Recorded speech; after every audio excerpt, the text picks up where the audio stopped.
Okay, so let's start. I would say. Testing. You Can want you to guys have hear me? a poll from the audience what they know? Yes, I do actually. Can you? Oh, perfect. There we go. Does this? Can you guys hear me? Can you hear me? Yeah. Okay. That's- yeah. It's small crowd, so that's okay.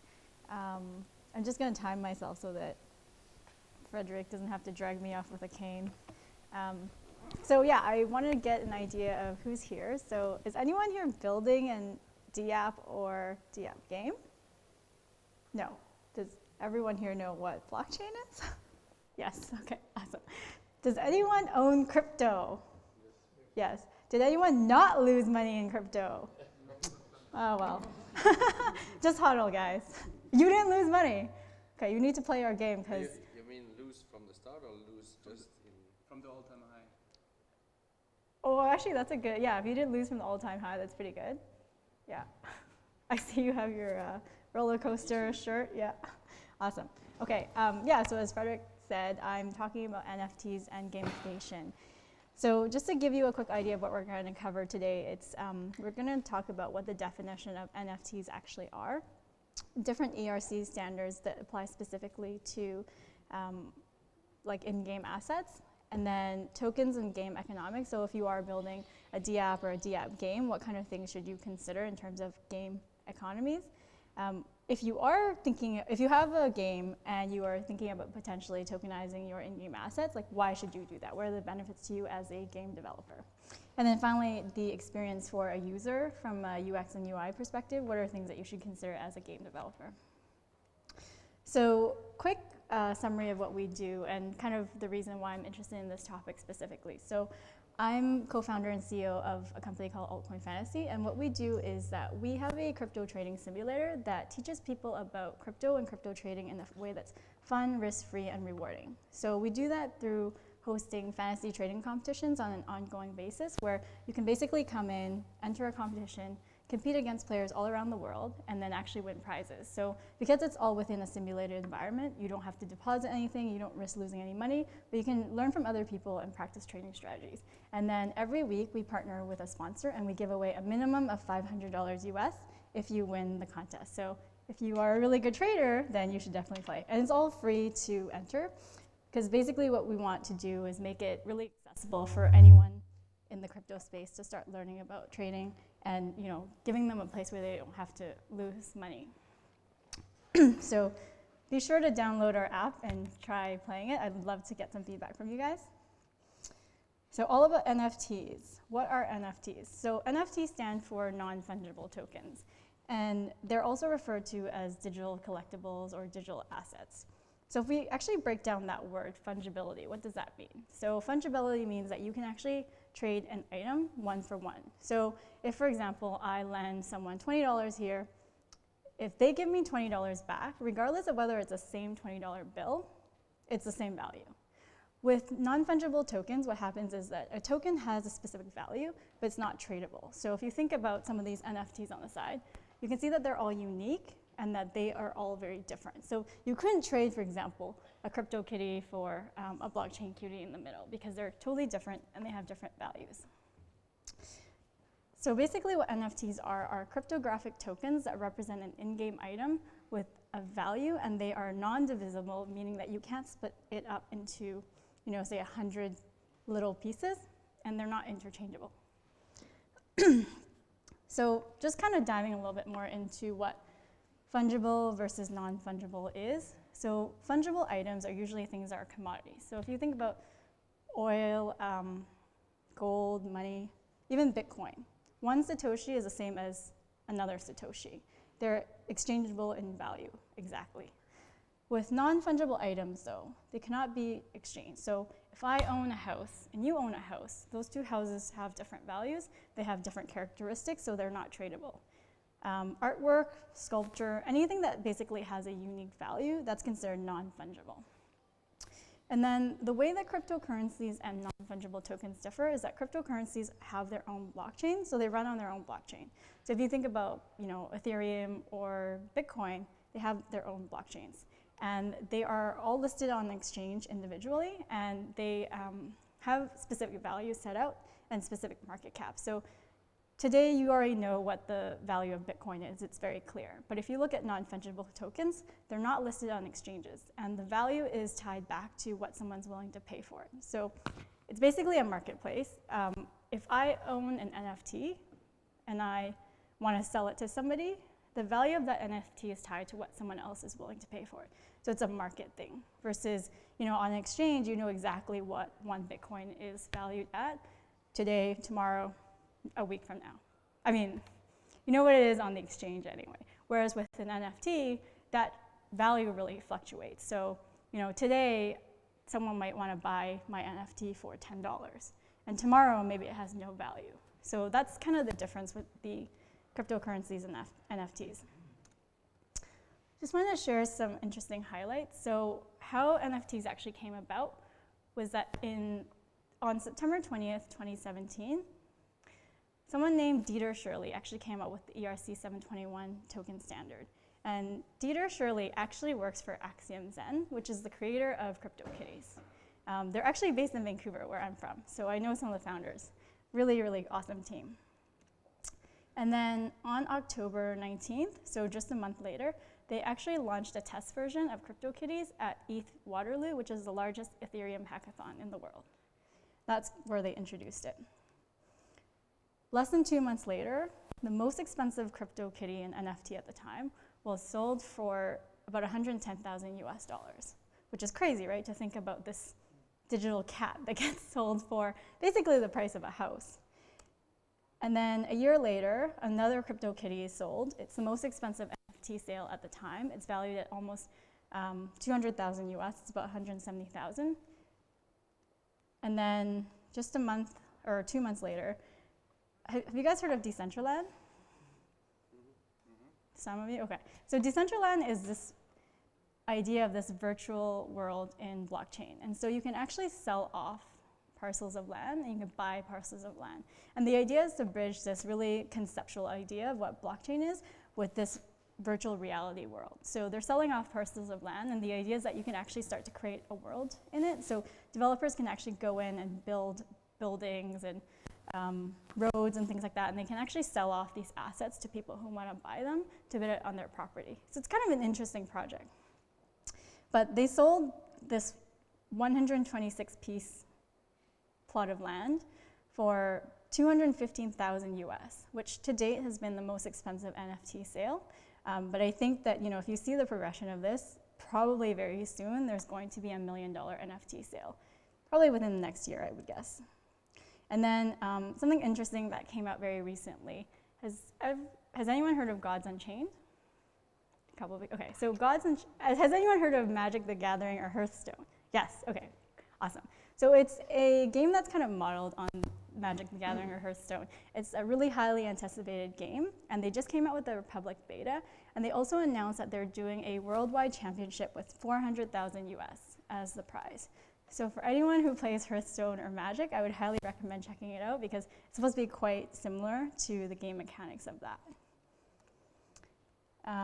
So if you're thinking about, where can you buy NFTs, there's actually marketplaces that are secondary marketplaces where you can sell your NFT or potentially buy one. So this is different from the actual game developer. You can buy CryptoKitties through CryptoKitties, but you can also buy and sell your NFTs through these secondary marketplaces.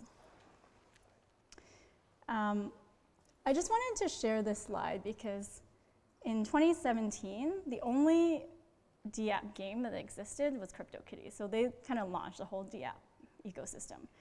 But in 2018, you can see there's so much growth within that 1 year.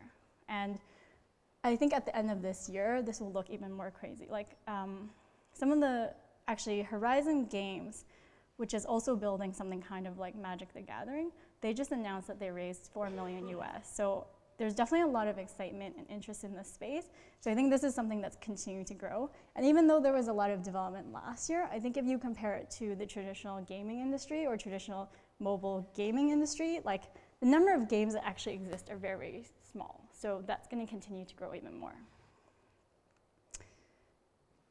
Any questions so far? If you guys have questions, feel free to raise your hand throughout the presentation. Cool. So ERC standards. ERC standards stand for Ethereum Request for Command. So ERC standards are a set of rules or protocols that specifically apply to the Ethereum blockchain. So the reason why we have ERC standards is that it enables developers to basically develop using tokens in a way that's standardized so that any application can use those tokens cross-functionally. So whether you're building an app, a wallet, or an exchange, that you can actually allow those tokens to move from one platform to another really easily and in a predictable way so that there's interoperability across all of those platforms, basically. And then the 3 types of ERC standards I'm going to touch upon are the ones that are really the most relevant to NFTs. There's a lot more than this, but they apply to different use cases within the Ethereum blockchain that don't really apply to NFTs. So just gonna touch upon these 3. The first one is ERC20. So this one is not an NFT standard, but it is the most common one, which is why I wanted to bring it up. So this is the first one that was created by Vitalik. And this one has 6 token functions, basically. And they all touch on things like transfers, calling data for balances, and moving around funds. And then the ones that specifically apply to NFTs are ERC 721, which was the first one that was created in 2017, and that basically launched CryptoKitties. And what happens with the ERC 721 is that it's specifically for non-fungible tokens. So the ERC20 is for fungible tokens, meaning that those tokens are the same one-to-one. But you can't use that standard to create NFTs because the smart contract doesn't really read the same. So with the ERC 721, you can actually create the non-fungible tokens and move them around. The drawback to the 721 is that because it was created very early on, I don't think that they necessarily thought about how common transactions would become. And so with the ERC 721, if you want to transfer 10 CryptoKitties, you actually have to go in and transfer each one individually, which is a pain in the butt, right? So Engine Coin, which is a protocol focused specifically on gaming, they actually created the ERC 1155. And what this does is that it allows multiple tokens to be transferred in one go. And it could be a mix of fungible and non-fungible, so it's not limited just NFTs. So those are the 2 that apply specifically to NFTs. Probably will be more coming out very shortly, especially as DApp games become more and more popular. But if you guys are interested in creating standards, you can actually create your own and just get it approved by the community. So thinking, yeah.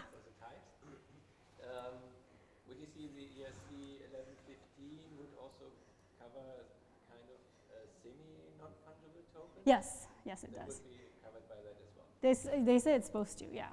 Yeah, so Yeah. semi-fungible tokens are kind of bunch of fungible tokens, but this selection is then non-fungible. That's the idea, is it? Well, it's supposed to be that it's fungible, non-fungible, and semi-fungible. I don't really know what they mean by semi-fungible, but the idea is that with this smart contract, you can create multiple. But if you want to talk about that, then...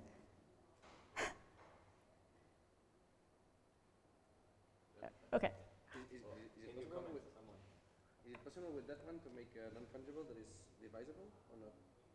Non-fungible, oh, sorry. That was my question. Oh, I see.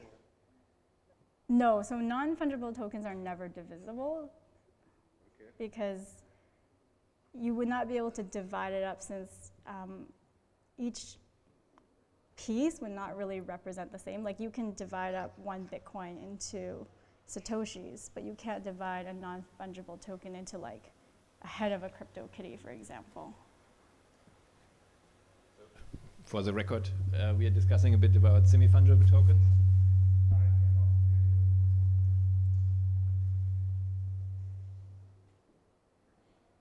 And the question is whether you can divide non-fungible tokens into a subset.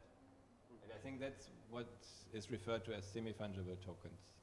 I don't really know much about the semi-fungible. I just know that it applies under this contract, but I don't think there's been too much work developed on the semi-fungible ones yet, as far as I know.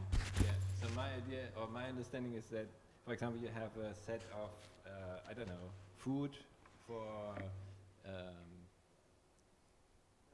a monster, then this bunch, this set of food is a non-fungible token, but you can feed the monster one by one. And it does not matter which of these items you feed to the monster. Oh, okay, interesting. I hadn't heard about that. That's interesting to know.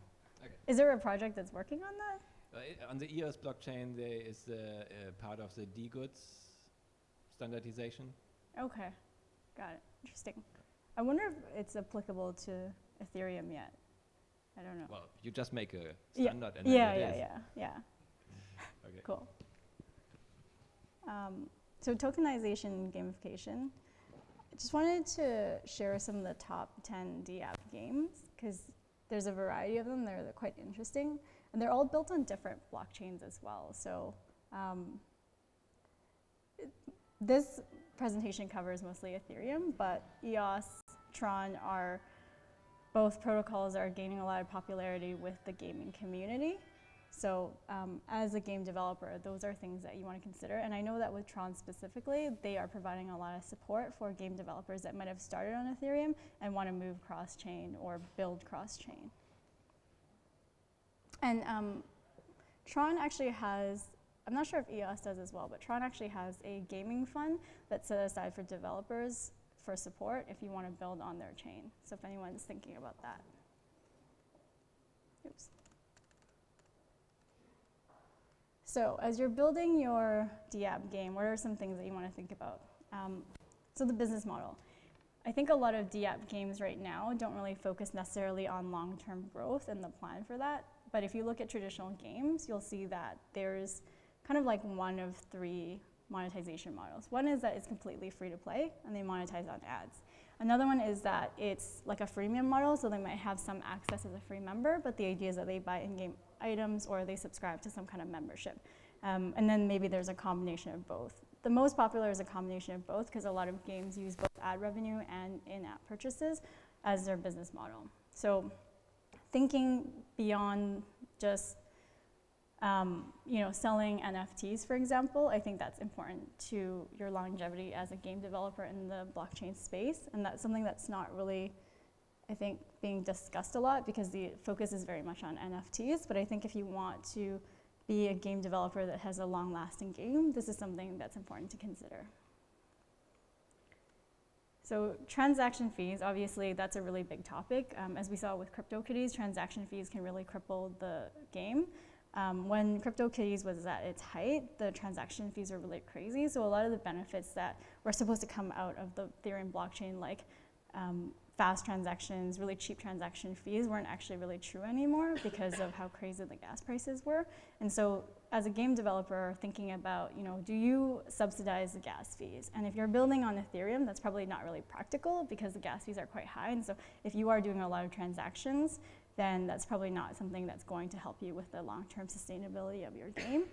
But if you're building on some of the other chains, the fees are lower or supposedly not at all. So thinking through which chain you want to build on as well is pretty important. So thinking through whether people collect your NFTs in-game or whether they sell it. So something that is interesting is with NFTs in particular is that it basically opens up the universe to a whole set of new players. So with traditional games, they attract a very specific type of gamer or people who tend to play games a lot. But with NFTs like CryptoKitties and Blockchain Cuties, they actually open up to a whole universe of people who traditionally might not be gamers. They might be collectors, or they might be people who are not really interested in gaming in particular, but maybe they really like the artwork as digital art. So thinking about your game economics, what happens if people hold on to all the NFTs and they don't sell it? Does that provide more value to your game or less value? And how do you encourage people to keep coming back and acquiring NFTs and potentially buying and selling NFTs as well? And then finally, thinking about, if someone is a free-to-play user, can they acquire NFTs really easily and very cheaply? Can they buy an NFT for 20 cents versus someone who wants to really buy a collectible NFT, something that's like $250,000, for example. Sorry, $250,000. So you have to think about what kind of user is going to be using your game and what's going to appeal to them. And then thinking about the schedule that those NFTs are going to come out as well, because you don't want to necessarily flood the market with all these expensive NFTs initially, but you have to think long-term about when you might want to release different kinds of NFTs to keep people coming back and collecting. So for anyone who is a game developer and thinking about why they might want to, yeah? Okay, I have a question. So